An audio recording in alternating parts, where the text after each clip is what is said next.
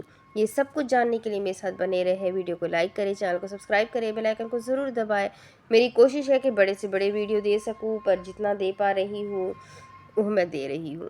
ٹھیک ہے، I hope آپ لوگ اس سے خوش ہوں گے۔ تو بس دعاؤں میں یاد رکھیں، اپنا خوب سارا خیال رکھیں۔ اللہ حافظ۔